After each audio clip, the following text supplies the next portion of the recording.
১৯৫২ সালের এক শীতল সকাল, ঢাকা শহর।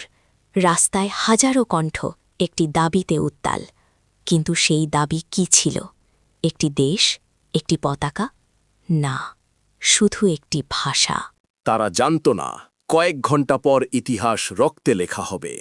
১৪৪ ধারা জারি, রাস্তায় পুলিশ, তবুও থামেনি তারা।